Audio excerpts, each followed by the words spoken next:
Nous vous demandons d'aimer, commenter et partager cette vidéo afin de soutenir la visibilité de cette information et permettre au plus grand nombre de suivre l'évolution de tout ce qui se passe en RD Congo.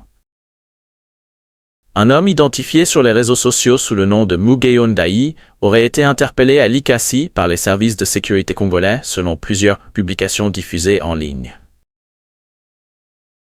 Des internautes l'accusent d'avoir entretenu des liens avec l'AFC M23 après s'être rendu à Goma à la suite de la prise de la ville par la rébellion. D'après ses affirmations, Mugeyo Ndayi vivait auparavant dans la province du Haut-Katanga. Après la chute de Goma, il aurait quitté Likasi pour rejoindre la ville sous contrôle de l'AFC M23, pensant y trouver des perspectives favorables. Toujours selon ces mêmes sources, il aurait ensuite été déçu par la réalité sur place avant de décider de revenir à Likasi, où il aurait finalement été arrêté par les services de sécurité.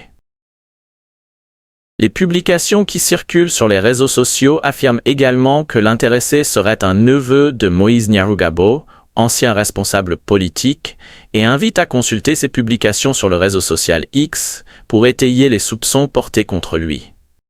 À ce stade, aucune communication officielle des autorités congolaises n'a confirmé les motifs de cette interpellation, ni les accusations de collaboration avec l'AFC M23 relayées sur les réseaux sociaux. De même, aucun élément public ne permet de confirmer les liens familiaux évoqués ou d'établir une éventuelle responsabilité pénale.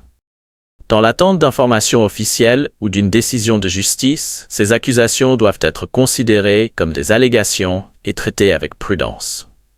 L'arroseuse arrosée. Quand la justice belge rattrape Denise Mukendi Duzochouai. Pendant plusieurs années, Denise Mukendi Duzochouai s'est fait connaître sur les réseaux sociaux par ses prises de position très critiques envers les institutions de la République démocratique du Congo. À travers des publications virales et des interventions médiatiques, elle a multiplié les accusations contre plusieurs responsables publics, tout en se présentant comme une lanceuse d'alerte engagée. Ces sorties lui ont également valu d'être visée par plusieurs procédures judiciaires en RDC, notamment pour des affaires liées à des allégations de diffusion de faux bruits, de fourniture et d'injures publiques. Jusqu'ici, Denise Duzochouai dénonçait régulièrement le fonctionnement de la justice congolaise et remettait en cause la crédibilité des institutions du pays. Aujourd'hui, c'est toutefois la justice belge qui se retrouve au centre de l'actualité la concernant. Selon les informations rapportées, la Cour d'appel de Liège l'a condamnée à une peine de 3 ans de prison dans une affaire de non-représentation fendant. La décision porte sur le fait d'avoir emmené sa fille en République démocratique du Congo sans le consentement du père, en violation des décisions judiciaires applicables. Par ailleurs, des publications diffusées sur les réseaux sociaux avancent d'autres accusations concernant les circonstances de son départ vers la Belgique, ainsi que la situation de sa fille mineure. À ce stade, ces affirmations n'ont pas été établies par une décision judiciaire rendue publique et doivent donc être considérées comme des allégations tant qu'elles ne sont pas confirmées par des éléments officiels. Cette affaire rappelle qu'il est aisé de critiquer les institutions ou de mettre en cause l'intégrité d'autrui, mais que nul n'est au-dessus de la loi.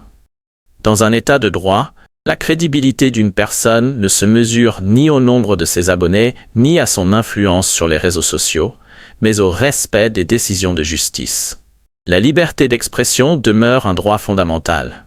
Toutefois, elle s'accompagne de responsabilités et ne dispense personne de répondre de ses actes devant les juridictions compétentes lorsque la loi l'exige.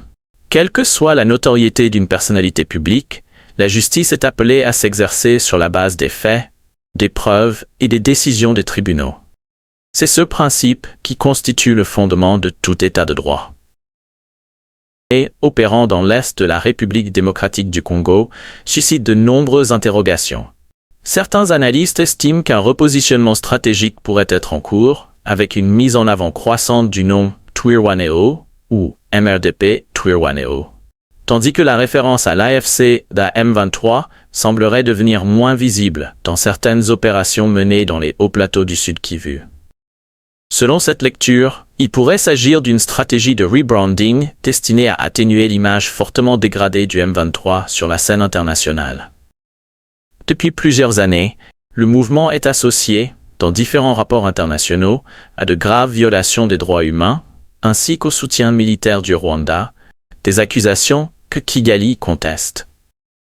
Dans cette hypothèse, le recours au nom Twirwaneho, dont le sens est généralement associé à l'idée d'autodéfense ou de se défendre soi-même, permettrait de présenter les opérations militaires sous une identité perçue comme plus locale et davantage enracinée dans les réalités des hauts plateaux. Une telle évolution pourrait contribuer à modifier la perception du conflit auprès de certains observateurs extérieurs. Pour les partisans de cette analyse, ce changement de dénomination ne constituerait pas seulement une opération de communication. Il viserait également à renforcer le récit d'un mouvement présenté comme congolais et issu de dynamiques locales, plutôt que comme un acteur soutenu de l'extérieur. Autrement dit, il s'agirait d'une tentative de congoliser l'image publique du mouvement afin d'en améliorer la légitimité politique. Certains observateurs évoquent également la possibilité que ce repositionnement cherche à influencer les débats internationaux. En adoptant une nouvelle identité, le mouvement pourrait espérer susciter davantage de sympathie auprès de certains cercles militants ou universitaires sensibles aux discours anticolonialistes ou aux récits de lutte contre les discriminations. Cette analyse relève toutefois de l'interprétation et ne repose pas sur des éléments publiquement établis. L'attention portée au nom MRDP Twirwaneho s'est renforcée après des communications attribuant certaines opérations militaires, notamment dans la région de Baraka et des hauts plateaux de Minembwe, à cette organisation plutôt qu'à l'AFC M23. Certains analystes y voient un possible indice d'une évolution de la stratégie de communication des groupes armés présents dans cette zone. À ce stade, aucune confirmation officielle ne permet toutefois d'établir qu'un changement d'identité ou de structure a effectivement été décidé. Si cette hypothèse venait à se confirmer, elle pourrait avoir des conséquences importantes sur la dynamique du conflit. Les opérations militaires pourraient se concentrer davantage dans les territoires d'Uvira, Fizi et Mwenga, où les affrontements impliquant les FARDC, les groupes Wazalendo, les forces burundaises et les différents mouvements armés restent particulièrement intenses. Au-delà des considérations stratégiques et médiatiques, la principale inquiétude demeure le sort des populations civiles. Une intensification des combats dans les hauts plateaux exposerait davantage les habitants aux déplacements forcés, aux violences et à une crise humanitaire déjà très préoccupante. Les différentes parties impliquées dans le conflit continuent de défendre des récits opposés quant à leurs objectifs et à leurs responsabilités. Dans ce contexte, distinguer les faits établis des analyses et des hypothèses demeure essentiel pour comprendre l'évolution de la situation dans l'Est de la République démocratique du Congo. C'est tout pour ce sujet. À partager massivement pour que le monde sache la vérité et dénoncer ce génocide oublié des Congolais depuis 30 ans. N'oubliez pas de liker et de vous abonner pour ne rien manquer de nos analyses et réflexions sur la situation de la RDC. Ne jamais trahir, car nous n'avons que ce pays. Nous vous disons patriotiquement, merci de votre attention. La tête bien faite et non pleine.